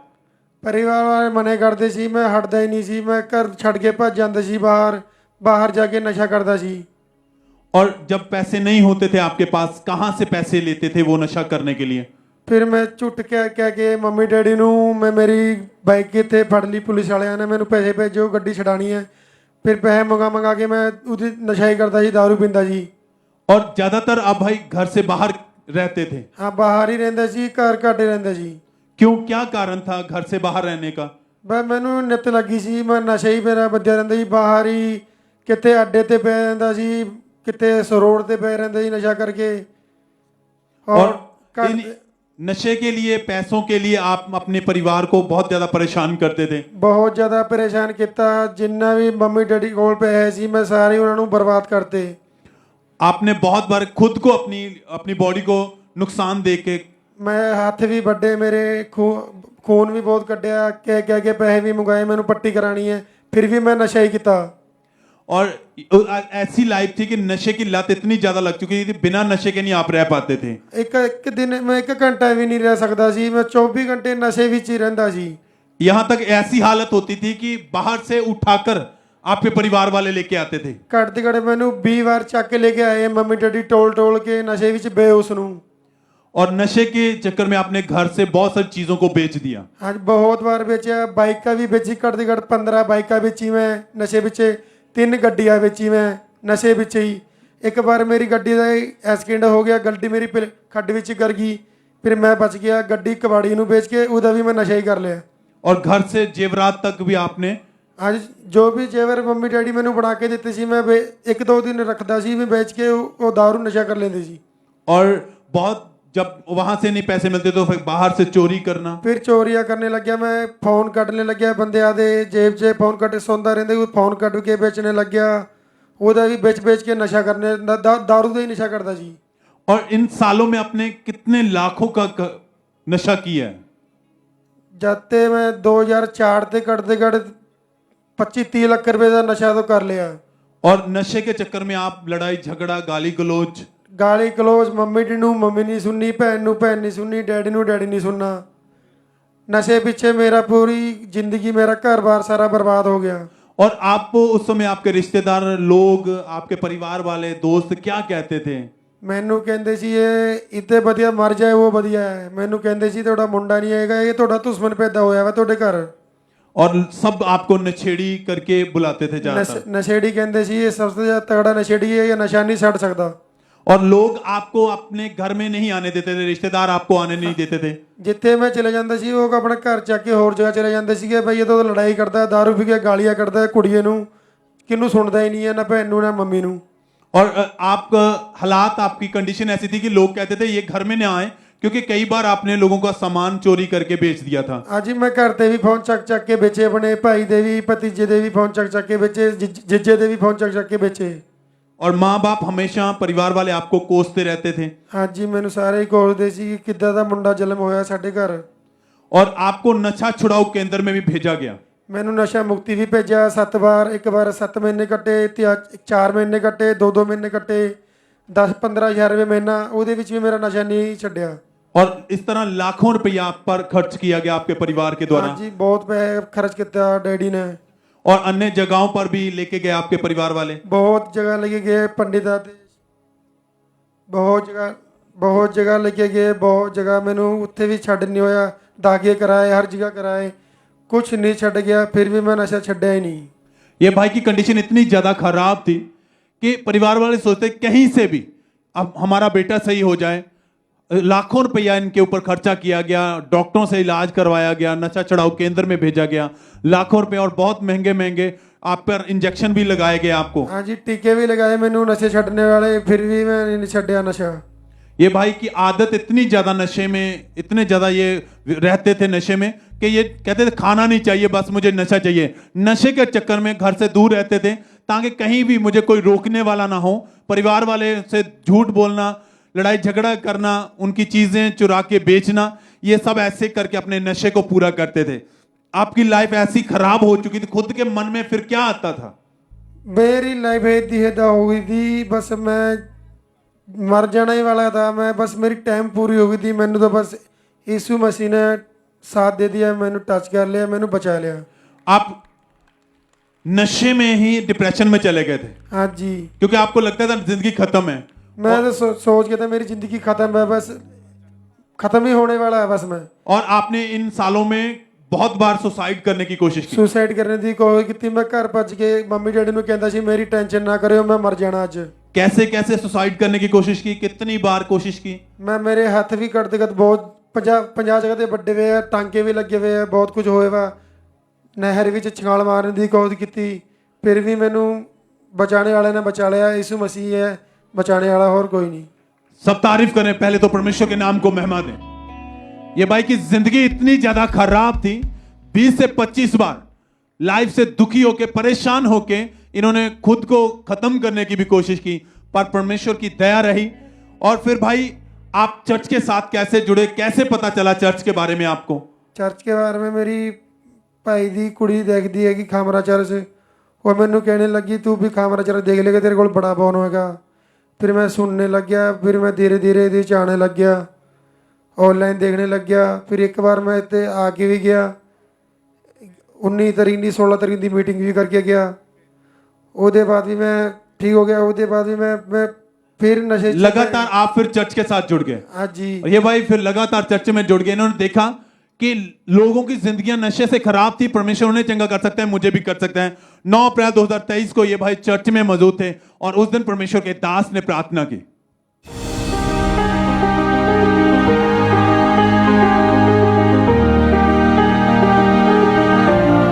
कमांड करो right now in the name of Jesus, नशे की, चोरी की, बीमारी की, आउट आउट आउट। और भाई आप उस दिन चर्च में मौजूद थे, प्रार्थना को आपने रिसीव किया। प्रार्थना को रिसीव करने के बाद कैसी लाइफ है, क्या हुआ आपके साथ, आप खुद बताएं। अब मेरी ज़िंदगी बहुत बढ़िया है। मैं रोटी नहीं खाता जी, हूँ मैं रोटी भी खुल के एक दिन बाद 3-3 4-4 बार रोटियां खाता, सैर ते भी खाता रहता। बाकी मैनू यीशु मसीह ने रिसीव किया। ਹੁਣ मेरी पैर ते बहुत बढ़िया चंगी जिंदगी है, बहुत बढ़िया हैगा। और नशे ते मैं आज़ाद हो गया। हूँ मैं जिंदगी वास्ते नशे ते आज़ाद है और बहुत बढ़िया है। एकदम से कोई नशा नहीं किया उस दिन से? उस दिन ते मैं कोई नशा नहीं करना, ना हुण करना, ना जिंदगी च सोचना, ना नशे वाले दोस्त नाल गल करनी। सब थैंक्स करे तारे 19 साल से पुराने नशे से खुदा ने इस भाई को आजाद किया है। एकदम से बेकार जिंदगी, खुद सोचते थे मर जाऊं, खत्म कर दूं, परमेश्वर ने नई जिंदगी दी है क्योंकि यीशु मसीह जीवित जिंदा खुदा है, वही आपको जिंदगी देने की ताकत रखता है। अब आपके हालात को देख के आपके दोस्त, परिवार वाले जो नशेड़ी कहते थे, जो दोस्त या परिवार वाले घर में आपको रिश्तेदार आने नहीं थे, वो क्या कहते हैं आपको? ਹੁਣ ਕਹਿੰਦੇ ਹੁਣ ਮੇਰੀ ਇੱਜ਼ਤ ਵੀ ਕਰਦੇ ਆ। ਹੁਣ ਕਹਿੰਦੇ ਵਧੀਆ ਹੈ, ਹੁਣ ਕਿੱਦਾਂ ਵਧੀਆ ਬਣ ਕੇ ਰਹਿੰਦਾ ਹੈ। ਹੁਣ ਕਹਿੰਦੇ ਨਸ਼ਾ ਛੱਡਤਾ, ਹੁਣ ਕਿੱਦਾਂ ਸਹੀ ਰਹਿੰਦਾ ਹੈ। ਹੁਣ ਮੈਂ ਵਧੀਆ ਹੀ ਬਣ ਕੇ ਰਹਿੰਦਾ ਹੈ। ਹੁਣ ਵਧੀਆ ਬਣ ਕੇ ਦਿਖਾਊਗਾ और कुछ बन के दिखाऊंगा। यीशु मसीह में बहुत ऊपर तक लेके जाऊंगा। हालेलुया बोलते हुए, सब थैंक्स करते हुए, धन्यवाद देते हुए, हाथों को उठाते हुए, स्वर्ग की ओर देखते हुए, चर्च ऑनलाइन जितने भी जहां पर भी आप बैठे हैं, यहाँ पर वो सामर्थ, वो जीवंत मसा मौजूद है जो आपकी जिंदगी को बदल देगा। आपकी लाइफ सेम नहीं रहेगी। इस सिस्टर का नाम कल्पना है और ये मदीनीपुर वेस्ट बंगाल की गवाही है। इनकी गवाही है कि 3 साल पहले ये बहन अपने हस्बैंड के साथ कहीं बाइक पे जा रहे थे और सामने से ही आ रही बाइक ने इन्हें बहुत जोर से हिट किया और ये बहन बहुत दूर जाकर गिरे और इनकी बॉडी का सारा जो वेट था वो इनकी राइट बाजू पर आ गया और ये बहन पूरी तरह से बेहोश हो चुके थे। जब इन्होंने उठकर इन्हें हॉस्पिटल लेकर जाया गया तो डॉक्टर ने चेक किया तो इनकी राइट बाजू का जब एक्सरे किया गया तो बताया कि आपकी राइट बाजू की जो हड्डी है वो टूट चुकी है और डॉक्टर ने इनकी राइट बाजू का ऑपरेशन करके उसमें रॉड डाली, पर उसके बाद भी ये अपनी उस बाजू को बिल्कुल भी मूव नहीं कर पाते थे। लगातार इन्होंने कई महीनों तक मेडिसिन खाई, अलग अलग डॉक्टरों के पास गए, अलग अलग ट्रीटमेंट करवाई, पर इन्हें कोई भी फर्क नहीं पड़ रहा था। ये घर का कोई भी काम नहीं कर पाते थे और ना ही ये अपने आप खाना खा पाते थे। इनकी हालत इतनी ज्यादा डिफिकल्ट हो चुकी थी कि ये हमेशा रोते रहते थे। ये सोचते थे कि मैं कभी भी चंगी नहीं हो पाऊंगी और ये कहते थे कि इससे अच्छा है कि मैं मर ही जाऊं। ये अपनी लाइफ से पूरी तरह से डिप्रेस हो चुके थे क्योंकि ये अपनी राइट बाजू को बिल्कुल भी मूव नहीं कर पाते थे। फिर किसी ने इनको खामरा चर्च के बारे में बताया और इन्होंने चर्च की ऑनलाइन मीटिंग्स को सुनना शुरू किया और ये वेस्ट बंगाल की ब्रांच में गए और जब 17 अप्रैल 2022 संडे मीटिंग में जब परमेश्वर के दास ने हीलिंग के लिए इस प्रार्थना को किया,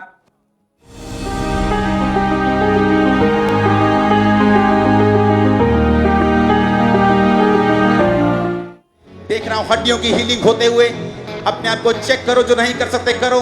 तुम चंगे हो चुके हो और आजाद हो चुके हो यीशु मसीह के पवित्र और सामर्थी नाम में।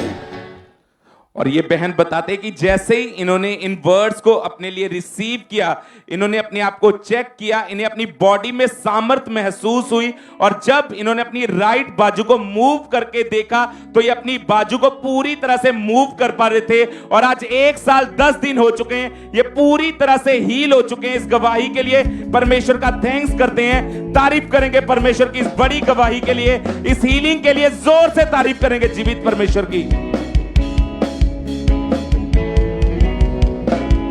सिस्टर क्या नाम है आपका? रिबिका।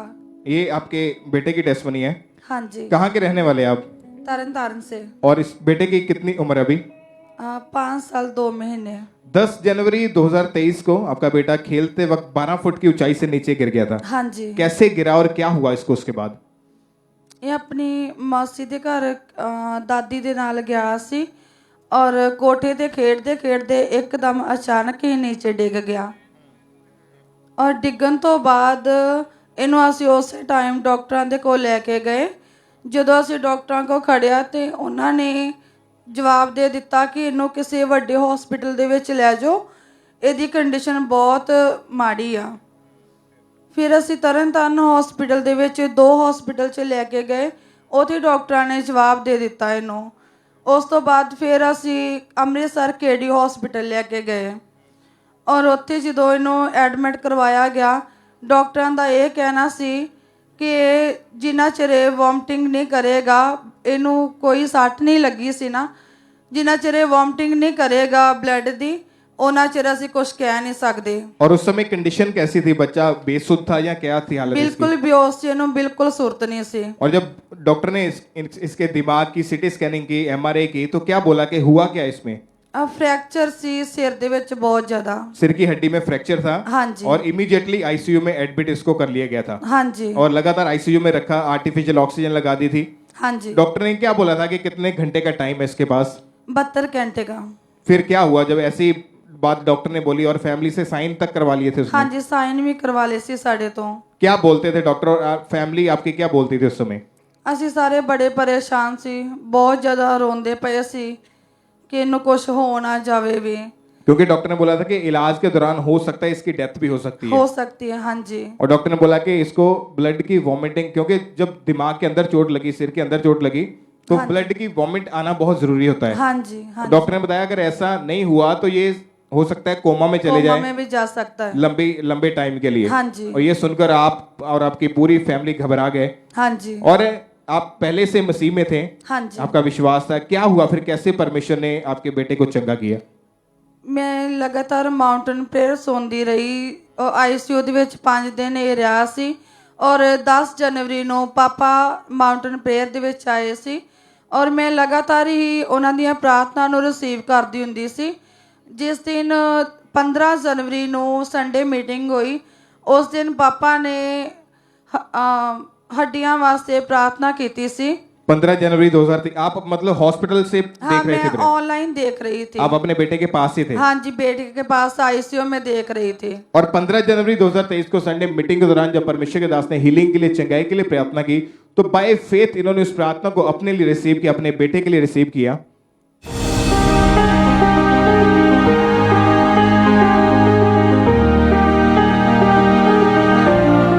के रोगी, हड्डियों के रोगी हील हो रहे हैं। और जब परमेश्वर के दास ने ये बोला कि हड्डियों के रोगी हैं वो हील हो रहे हैं, हड्डियों के रोगी चंगे हो रहे हैं, तो आपने विश्वास के साथ उस प्रार्थना को रिसीव किया अपने बेटे के लिए? मैंने विश्वास नाल मैं रिसीव किया। क्या हुआ उस प्रार्थना को रिसीव करने के बाद? रिसीव करने तो बाद इन्हें उसे टाइम वॉमिटिंग ब्लड दी कर दी 5 मिनट बाद और उस तो बाद इन्हें हौली हौली पचाना शुरू कर दिता। मतलब उसी टाइम इसकी रिकवरी होनी शुरू हो चुकी हाँ थी? जी। हाँ जी। फिर जब डॉक्टर ने वापस आए चेक करने के लिए, उस प्रेयर को रिसीव करने के बाद जैसे वॉमिट आई, तो डॉक्टर क्या बोलते थे कि अभी क्या? डॉक्टर हैरान हो गए सी बिल्कुल ही कि चमत्कार हो गया वा, ਤੁਹਾਡਾ बेटा जो बच नहीं सकता सी, जिहदी कंडीशन कोई नहीं सी, वो बिल्कुल रिकवरी कर चुका है, ठीक हो जाएगा उन्हें। और अभी कितने महीने से आपका बेटा बिल्कुल ठीक है?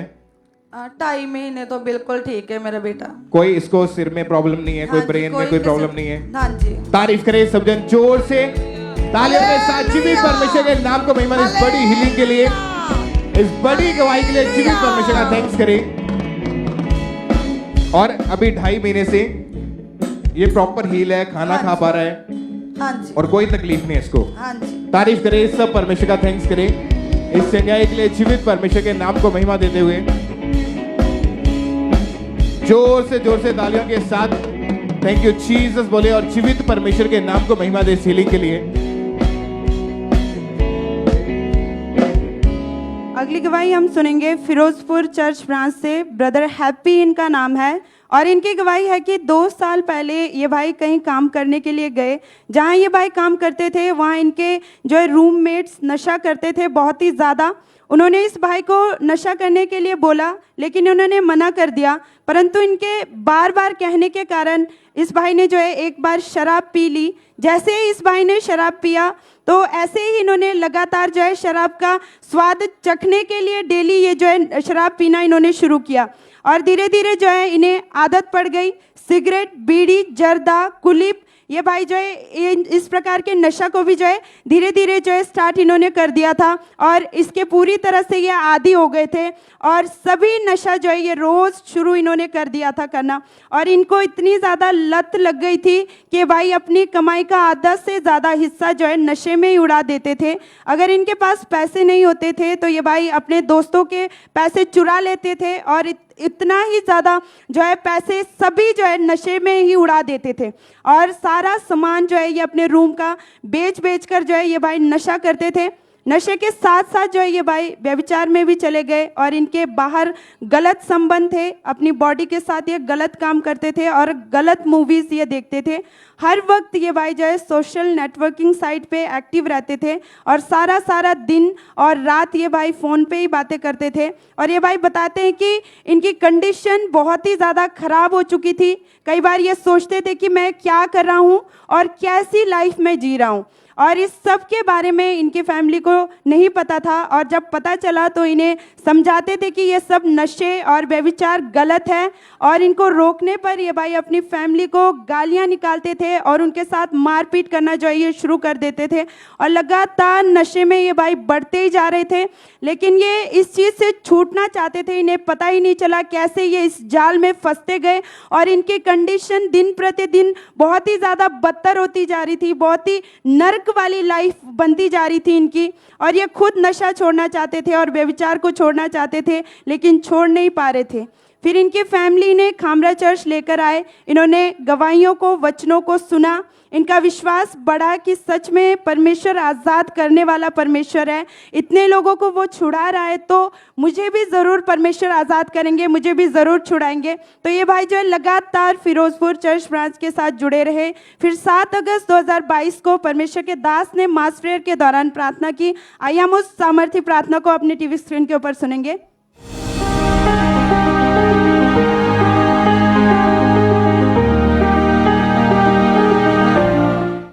सारी गंदी आत्मा, अशुद्ध आत्मा, गंदगी की, व्यभिचार की, नशे की, आउट आउट, फायर फेंको, फायर फेंको, फायर फेंको, फायर फेंको। तुम्हें आजाद होके वापस जाना है। परमेश्वर के दास के द्वारा किए गए इस अभिषिक्त सामर्थी प्रार्थना को इस भाई ने अपने सर के ऊपर हाथ रख के पूरे विश्वास के साथ ग्रहण किया। तो परमेश्वर की जीवित सामर्थ्य ने सच में उस दिन इस भाई को छुआ और उसी दिन उस नशे और व्यभिचार की आत्मा से परमेश्वर ने इन्हें कंप्लीटली आजाद कर दिया, फ्री कर दिया। सभी जन जोर से अपने दोनों हाथों को उठा करके जीवित परमेश्वर की तारीफ करेंगे। थैंक यू जीसस बोलते हुए जोर से तारीफ करेंगे। आज इस भाई को पूरे 8 महीने 20 दिन हो चुके हैं। ये भाई पूरी तरह से आजाद है। तारीफ करें सभी जन जोर से, थैंक यू जीसस बोलते हुए इस बड़ी डिलीवरेंस के लिए। इस सिस्टर का नाम राजेंद्र कौर है और ये जलंधर से हैं। इस बहन की गवाही है कि पिछले 2 साल से इनको घुटनों का रोग हो गया था। सिस्टर आप खुद बताएं क्या हुआ इस रोग के कारण और क्या क्या दिक्कतें आ रही थी आपको? ਮੈਨੂੰ ਬਹੁਤ ਮੁਸ਼ਕਲ ਸੀਗੀ, ਨਾ ਮੈਂ ਬੈਠ ਸਕਦੀ ਸੀ ਨਾ ਮੈਂ ਚੱਲ ਸਕਦੀ ਸੀਗੀ। ਬੈਠਣ ਦੇ ਵਿੱਚ ਮੈਨੂੰ ਇੰਨੀ ਮੁਸ਼ਕਲ ਸੀ, ਮੇਰੇ ਘੁਟਨੇ ਸਿੱਧੇ ਹੀ ਰਹਿੰਦੇ ਸੀਗੇ, ਮੋੜ ਨਹੀਂ ਸਕਦੀ ਸੀਗੀ ਮੈਂ। और काम नहीं कर पाते थे आप? काम भी नहीं कर सकती ਸੀਗੀ मैं। और फिर आपको रूटीन के जैसे काम करने या टॉयलेट वॉशरूम भी नहीं आप जा पाते, कैसे जा पाते थे आप फिर? मेरे हस्बैंड ਮੈਨੂੰ ਲੈ ਕੇ ਜਾਂਦੇ ਸੀਗੇ। और बहुत सारा घर का काम भी वही करते थे? हाँ जी हाँ जी। और डॉक्टर के पास के क्या कहा डॉक्टर ने आपको? ਡਾਕਟਰ ਕਹਿੰਦੇ ਤੁਹਾਡੇ ਗੋਡਿਆਂ ਦੀ ਗਰੀਸ ਖਤਮ ਹੋ ਚੁੱਕੀ ਹੈ, ਵੀ ਤੁਸੀਂ ਸਾਰੀ ਉਮਰ ਨਾ ਤੁਸੀਂ ਥੱਲੇ ਬੈਠ ਸਕਦੇ ਆ, ਕੁਰਸੀ ਤੋਂ ਬਿਨਾ ਤੁਸੀਂ ਬਹਿ ਨਹੀਂ ਸਕਦੇ, ਨਾ ਪੌੜੀਆਂ ਚੜ ਸਕਦੇ ਆ। और आपने इन सालों में बहुत सारी मेडिसिन खाई, मालिशें करवाई? हाँ जी हाँ जी। पर कहीं से कोई आराम नहीं मिला? आराम नहीं आया। कितने डॉक्टर बदले? ਬਹੁਤ ਡਾਕਟਰਾਂ ਨੂੰ ਦਿਖਾ ਲਿਆ ਸੀਗਾ ਤੇ ਡਾਕਟਰਾਂ ਕਹਿੰਦੇ ਮਤਲਬ ਦਵਾਈ ਦੇ ਦਿੰਦੇ ਸੀ, ਮੈਨੂੰ ਕੋਈ ਫਰਕ ਹੀ ਨਹੀਂ ਸੀ ਪੈਂਦਾ। इस बहन की इस बीमारी के कारण बहुत ज्यादा हालात खराब हो, लंगड़ा कर चलते थे। परिवार हस्बैंड ही इनको सहारा देकर टॉयलेट वॉशरूम लेके जाते थे, दुखी थे, रोते रहते थे, नींद नहीं आती थी, बहुत परेशान थे, मेडिसिन दवाइयाँ खाते रहे, कहीं से आराम नहीं मिला। और फिर इनको किसी ने चर्च के बारे में बताया और ये चर्च के साथ जुड़े, विश्वास बढ़ा, जैसे जैसे गवाहियों को सुनते रहे कि परमेश्वर अगर ये लोग हील हो सकते तो मैं भी हील हो सकती हूँ। 17 जुलाई 2022 को ये बहन चर्च में आए और उस दिन परमेश्वर के दास ने प्रार्थना की थी।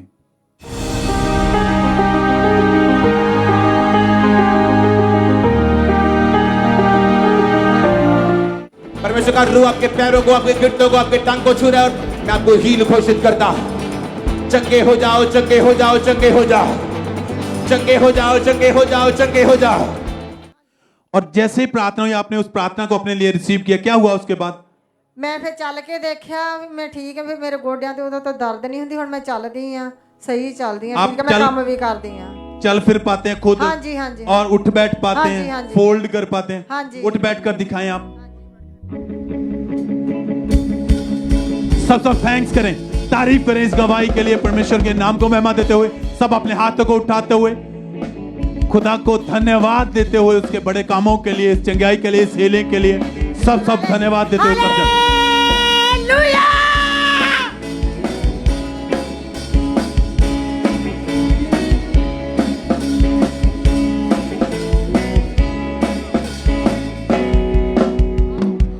सिस्टर क्या नाम है आपका? मेरा नाम रजिंदर पाल है। ये आपके ब्रदर हैं? हाँ जी जी। क्या नाम है इनका? दविंदर पाल। 10 मार्च 2023 को ये अपनी गाड़ी से अपनी जॉब से घर वापस आ रहे थे। क्या हुआ था, क्या हादसा इनके साथ हुआ उस समय? ਇਹਨਾਂ ਦਾ ਐਕਸੀਡੈਂਟ ਹੋ ਗਿਆ ਸੀਗਾ, ਜੌਬ ਤੋਂ ਵਾਪਸ ਆਉਂਦੇ ਸੀ, ਅੱਗੇ ਇਹਨਾਂ ਦੇ 2 ਸਕੂਟਰੀ ਤੋਂ ਕੁੜੀਆਂ ਆ ਕੇ ਡਿੱਗ ਗਈਆਂ। ਫਿਰ ਇਹਨਾਂ ਨੇ ਉਹਨਾਂ ਨੂੰ ਬਚਾਉਣ ਵਾਸਤੇ ਬ੍ਰੇਕ ਲਗਾਈ ਤੇ ਬ੍ਰੇਕ ਲਗਾ ਕੇ ਦੂਸਰੀ ਸਾਈਡ ਨੂੰ ਚਲੇ ਗਏ, ਖੜੇ ਟਰੱਕ 'ਚ ਵੱਜੇ। ਫਿਰ ਇਹਨਾਂ ਨੂੰ ਬੇਹੋਸ਼ ਹੋ ਗਏ, ਉੱਥੇ ਦੇ ਲੋਕਾਂ ਨੇ ਬਾਹਰ ਕੱਢਿਆ, ਇਹਨਾਂ ਦੀ ਰਾਈਟ ਸਾਈਡ ਸਾਰੀ ਡੈਮੇਜ ਹੋ ਗਈ ਸੀ ਗੱਡੀ ਦੀ। ਜਦੋਂ ਬਾਹਰ ਕੱਢਿਆ ਤੇ ਇਹਨਾਂ ਨੂੰ ਐਂਬੂਲੈਂਸ ਬੁਲਾ ਕੇ ਉਹਨਾਂ ਨੇ ਹਸਪੀਟਲ ਨਕੋਦਰ ਪਹੁੰਚਾਇਆ, ਪਰ ਨਕੋਦਰ ਵਾਲਿਆਂ ਨੇ ਜਵਾਬ ਦੇ ਦਿੱਤਾ, ਕਹਿੰਦੇ ਸਾਡੇ ਤੋਂ ਫੈਸਿਲਿਟੀਜ਼ ਨਹੀਂ ਗੀਆਂ, ਤੁਸੀਂ ਇਹਨੂੰ ਜਲੰਧਰ ਲੈ ਜਾਓ।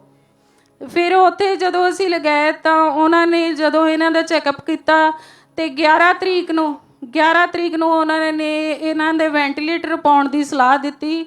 ਪਰ ਅਸੀਂ ਬਹੁਤ ਡਰ ਚੁੱਕੇ ਸੀ ਕਿਉਂਕਿ ਸਾਡੇ 2 ਡੈਥ ਰਿਸ਼ਤੇਦਾਰੀ 'ਚ ਪਹਿਲਾਂ ਵੈਂਟੀਲੇਟਰ ਨਾਲ ਹੀ ਹੋਈਆਂ ਸੀ ਤੇ 4-5 ਦਿਨ ਪਹਿਲਾਂ ਹੀ ਸਾਡੇ ਵੈਂਟੀਲੇਟਰ ਨਾਲ ਇੱਕ ਮੌਤ ਹੋ ਚੁੱਕੀ ਸੀਗੀ ਤੇ ਅਸੀਂ ਬਹੁਤ ਡਰ ਚੁੱਕੇ ਸੀਗੇ ਤੇ ਇਸ ਲਈ ਅਸੀਂ ਵੈਂਟੀਲੇਟਰ ਲਵਾਉਣ ਤੋਂ ਮਨਾ ਕਰਦੇ ਪਏ ਸੀ। ਪਰ ਡਾਕਟਰ ਨੇ ਸਾਨੂੰ ਸਾਫ਼ ਕਹਿ ਦਿੱਤਾ ਸੀ ਕਿ ਜੇ ਨਾ ਵੈਂਟੀਲੇਟਰ ਲਵਾਇਆ ਤੇ ਇਹਦੀ ਡੈਥ ਦੇ ਜ਼ਿੰਮੇਵਾਰ ਤੁਸੀਂ ਹੋਵੋਗੇ, ਸਾਨੂੰ ਮੁੜ ਕੇ ਬਲੇਮ ਨਹੀਂ ਕਰਨਾ ਹੈਗਾ। ਅਸੀਂ ਫਿਰ ਪਰਮੇਸ਼ਵਰ ਦਾ ਨਾਮ ਲੈ ਕੇ ਵੈਂਟੀਲੇਟਰ ਲਵਾਉਣ ਲਈ ਸਾਈਨ ਕਰ ਦਿੱਤੇ, ਪਰ ਅਸੀਂ ਬਹੁਤ ਮਯੂਸ ਸੀ ਕਿ ਪਤਾ ਨਹੀਂ ਹੁਣ ਕੀ ਹੋਣਾ ਆ। उस समय ये खुद से बिल्कुल भी सांस नहीं ले पा रहे थे? ਨਹੀਂ ਲੈ ਸਕਦੇ ਸੀ, ਖੁਦ ਨਹੀਂ ਸਾਂਸ ਲੈ ਸਕਦੇ ਸੀ। ਇਹਨਾਂ ਦੀ ਆਕਸੀਜਨ ਬਹੁਤ ਘੱਟ ਸੀ, ਫੇਫੜੇ ਡੈਮੇਜ ਹੋ ਚੁੱਕੇ ਸੀ ਦੋਨੇ। ਇਹਨਾਂ ਦੇ ਸ਼ੋਲਡਰ ਦੀ ਹੱਡੀ ਟੁੱਟ ਕੇ ਇੱਕ ਫੇਫੜੇ 'ਚ ਵੱਜ ਗਈ, ਉਹ ਲੀਕ ਹੋ ਗਿਆ ਤੇ ਇੱਕ ਫੇਫੜਾ ਬਿਲਕੁਲ ਹਵਾ ਉਹਦੀ ਖਤਮ ਹੋ ਗਈ, ਉਹ ਸੁੰਗੜ ਚੁੱਕਾ ਸੀਗਾ। और इनके गले को फ्रंट से आगे काट कर ट्रैकोस्टोमी ट्यूब अंदर डाली गई। ਪਹਿਲਾਂ ਇਹਨਾਂ ਦੇ ਮੂੰਹ ਵਿੱਚ ਦੀ ਪਾਈ ਤਾਂ ਉਹ ਥੋੜੇ ਦਿਨ ਰੱਖੀ ਉਹਨਾਂ ਨੇ, ਕਹਿੰਦੇ ਵੀ ਇਹ ਇਨਫੈਕਸ਼ਨ ਵੱਧ ਜਾਣੀ ਆ, ਅਸੀਂ ਜ਼ਿਆਦਾ ਦਿਨ ਨਹੀਂ ਰੱਖ ਸਕਦੇ। ਫਿਰ ਉਹਨਾਂ ਨੇ ਇਹਨਾਂ ਨੂੰ ਗਲੇ ਦਾ ਆਪਰੇਸ਼ਨ ਕਰਕੇ ਤੇ ਫਿਰ ਇਹਨਾਂ ਦੇ ਗਲੇ ਵਿੱਚ ਦੀ ਟ੍ਰੈਕੋਸਟੋਮੀ ਪਾਈ ਤੇ ਮਤਲਬ ਅਸੀਂ ਬੜੇ ਪਰੇਸ਼ਾਨ ਆ। ਉਹਨਾਂ ਨੇ ਕਿਹਾ ਕਿ ਇਹ 6 ਮਹੀਨੇ ਸਾਹ ਬੋਲ ਨਹੀਂ ਸਕਦੇ ਹੈਗੇ ਤੇ ਅਸੀਂ ਕਹਿੰਦੇ, ਡਾਕਟਰ ਕਹਿੰਦੇ ਕਿ ਜੰਗ ਆ ਇਹੋ, ਅਸੀਂ ਇਹ ਰਿਸਕ ਲੈਣਾ ਨਹੀਂ ਚਾਹੁੰਦੇ ਹੈਗੇ, ਪਰ ਸਾਨੂੰ ਕਰਨਾ ਪੈਣਾ ਆ। ਤੇ ਫਿਰ ਅਸੀਂ ਵੈਂਟੀਲੇਟਰ ਤਾਂ ਪਹਿਲਾਂ ਹੀ ਲੱਗ ਚੁੱਕਾ ਸੀ, ਅਸੀਂ ਇਸ ਗੱਲ ਤੇ ਵੀ ਸਾਈਨ ਕਰ ਦਿੱਤੇ। ਪਰਮੇਸ਼ਵਰ ਦਾ ਨਾਮ ਲੈ ਕੇ ਅਸੀਂ ਲੇ हैंड करवाया इथों सानू। क्योंकि जब हॉस्पिटल में वेंटिलेटर पे रखा गया, फूड पाइप लग गए, यूरिन पाइप लग गई थी और इनको डाइपर लगाते थे। हाँ जी। क्योंकि ये पूरी तरह से बेसुध थे, इनके गर्दन की हड्डी टूट के वो छाती में धंस चुकी थी। हाँ जी। और दोनों साइड की पसलियां टूट चुकी थी। हाँ जी। ब्लड में इन्फेक्शन फैल चुकी थी। हाँ जी। फेफड़े सुकड़ चुके थे। हाँ जी। और इतनी ज्यादा प्रॉब्लम इनकी बॉडी में बढ़ चुकी थी, बिल्कुल कोई होश ही नहीं था, बिल्कुल नहीं सी, जैसे एक डेड बॉडी पड़ी होती वैसे हॉस्पिटल में पड़े थे। हाँ जी। और डॉक्टर कितने अपने हॉस्पिटल या डॉक्टर चेंज करके देखे उस समय? ਇੱਕ ਹਸਪੀਟਲ ਨਕੋਦਰ ਚੋਂ ਉਹਨਾਂ ਨੇ ਸਾਨੂੰ ਰੈਫਰ ਕੀਤਾ ਤੇ ਜਲੰਧਰ ਉਹਨਾਂ ਲੈ ਗਏ। ਉਹਨਾਂ ਨੇ ਵੀ ਸਾਨੂੰ ਕਿਹਾ ਕਿ ਅਸੀਂ ਇਹ ਕੋਈ ਜੇਲ੍ਹ ਨਹੀਂ ਗੀ, ਜੇ ਤੁਹਾਨੂੰ ਕੋਈ ਸਾਡੇ ਨਾਲੋਂ ਬੈਟਰ ਇਲਾਜ ਦਿੰਦਾ ਤਾਂ ਤੁਸੀਂ ਉੱਥੇ ਲਿਜਾ ਸਕਦੇ ਆ। और इन्हें स्पेशल 4 डॉक्टर थे जो स्पेशल इन्हीं को देखते थे वहीं पे। हाँ जी हाँ जी। आप बताएं ब्रदर, आपको जब उस समय जब आपका एक्सीडेंट हुआ था आपकी कंडीशन कैसी थी, आप बताइए यार अपने बारे में। मैंने कुछ याद नहीं। आपको कुछ याद नहीं है उस समय? 15 दिन बाद होश आई है। और जब होश आया उस समय क्या हालत थी? उस तो बाद मैं इन्हां नूं पुछदा सी मैनू होया की आ। मतलब आप जब आपका एक्सीडेंट हुआ था आपको कोई होश नहीं थी? नहीं बिल्कुल नहीं। जब जैसे गाड़ी में थे, गाड़ी में बेहोश हो गए जब ट्रक के साथ वो टकराई थी? हाँ जी। और जब इनको उसके बाद इनकी फैमिली के 2 मेंबर्स, वो हमेशा इनके साथ ही रहते थे, फैमिली के 2 मेंबर्स की वेंटिलेटर पर ही आपके परिवार में डेथ हो चुकी थी, आपको इसी बात का डर रहता था हाँ जी कि कहीं मेरे ब्रदर के साथ भी ऐसा ना हो जाए? हाँ जी, डॉक्टर साफ जवाब दिंदे सी, कहंदे कि मुश्किल है ਇਹਦਾ ਬਚਣਾ ਬਹੁਤ ਮੁਸ਼ਕਿਲ ਆ। ਅਸੀਂ ਇਹ ਨਾ ਕਹੋ ਕਿ ਹੁਣ ਦੀ ਘੜੀ ਇਹ ਠੀਕ ਹੈ ਤੇ ਥੋੜੀ ਦੇਰ ਬਾਅਦ ਤੁਸੀਂ ਕਹੋ ਵੀ ਇਹਦੀ ਡੈਥ ਹੋ गई है। अपने माइंड ਨੂੰ प्रिपेयर रखो इस गल वास्ते। और जब डॉक्टर ऐसी बातें बोलते थे कि इनकी कभी भी डेथ हो सकती है, आपके मन में क्या बीतती थी, क्या आपका उस समय एक्सप्रेशन रहता था? ਕੁਝ ਨਹੀਂ, ਅਸੀਂ ਤਾਂ ਪਰਮੇਸ਼ਵਰ ਦਾ ਨਾਂ ਹੀ ਲੈਂਦੇ ਸੀ ਕਿ ਤੁਸੀਂ ਸਾਹ ਦੇਣ ਵਾਲੇ ਆ, ਇੰਨੇ ਸਾਲਾਂ ਦੇ ਸਾਹ ਤੁਸੀਂ ਫ੍ਰੀ ਦਿੱਤੇ ਆ ਇਹਨੂੰ। ਵੈਂਟੀਲੇਟਰ ਤੇ ਅਸੀਂ, ਸਾਡੀ ਕੋਈ ਔਕਾਤ ਨਹੀਂ ਕਿ ਅਸੀਂ ਇਹਨੂੰ ਵੈਂਟੀਲੇਟਰ ਤੇ ਸਾਹ ਦਵਾ ਸਕੀਏ। तो उसके बाद फिर आपको, आपकी फैमिली को किसी ने चर्च के बारे में, जो A&M हॉस्पिटल प्रेयर लाइन के बारे में बताया था? ਅਸੀਂ ਪਹਿਲਾਂ ਵਿਸ਼ਵਾਸੀ ਆ, ਇੱਥੇ ਤੇ ਬਹੁਤ ਟਾਈਮ ਤੋਂ ਆਉਂਦੇ ਪਏ ਆ, ਪਰ ਸਾਨੂੰ ਜ਼ੂਮ ਐਪ ਚਲਾਉਣਾ ਨਹੀਂ ਸੀ ਆਂਦਾ ਤੇ ਉੱਥੇ ਉਹਦੇ ਬਾਰੇ ਪਤਾ ਨਹੀਂ ਸੀਗਾ। ਤੇ ਉੱਥੇ ਹੀ ਇੱਕ ਜੌਬ ਕਰਦੇ ਆ, ਐਕਸ-ਰੇ ਕਰਦੇ ਆ ਬ੍ਰਦਰ, ਉਹਨਾਂ ਨੇ ਸਾਨੂੰ ਜ਼ੂਮ ਐਪ ਤੇ ਪ੍ਰੇਅਰ ਕਰਾਉਣ ਦਾ ਸਾਰਾ ਤਰੀਕਾ ਦੱਸਿਆ। और जब इनकी प्रेयर रिक्वेस्ट को भेजा गया तो 19 मार्च 2023 को परमेश्वर के दास ने जूम ऐप के जरिए इनके ऊपर ले हैंड प्रेयर की थी। हाँ जी। उस प्रेयर को देखते हैं हम।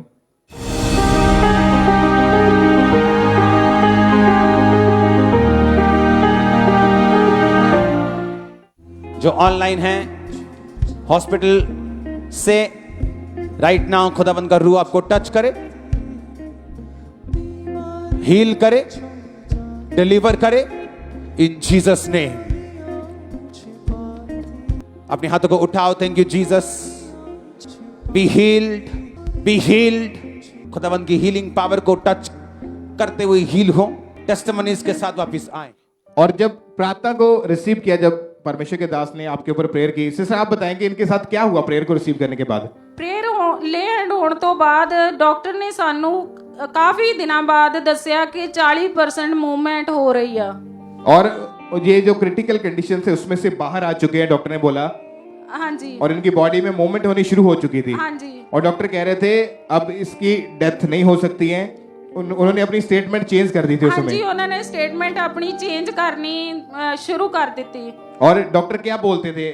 डॉक्टर बोलते थे जब ये नहीं रिकवर हो रहा था हम तुम्हें तब भी बता रहे थे, हम आप भी बता रहे हैं कि ये ठीक हो रहा है। और अभी जैसे ही उस प्रेयर को रिसीव किया उसके बाद ही इनकी बॉडी में मूवमेंट होनी शुरू हुई। हाँ जी। हाँ जी। और हॉस्पिटल से थोड़े दिनों के बाद डिस्चार्ज मिल गया। हाँ जी। और उसके बाद ये आपके ब्रदर पूरी तरह से ठीक है? हाँ जी बिल्कुल ठीक है। और कोई मेडिसिन नहीं चलती पई, जो गले दे जख्म सी वो भी बंद हो गए, सारा कुछ परमेश्वर दी दया नाल ठीक है। खड़े होकर परमेश्वर की तारीफ करें सब जन, जोर से तालियों के साथ।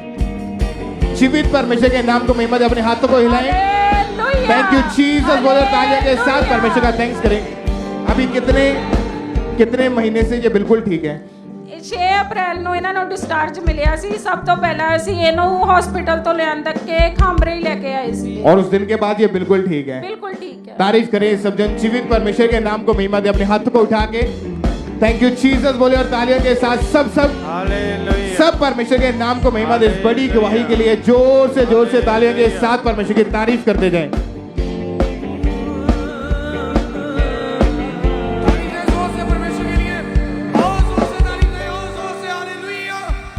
ऐसा तो मिला रूबरू, ऐसा तू मिला रूबरू, ऐसा तो मिला रूबरू।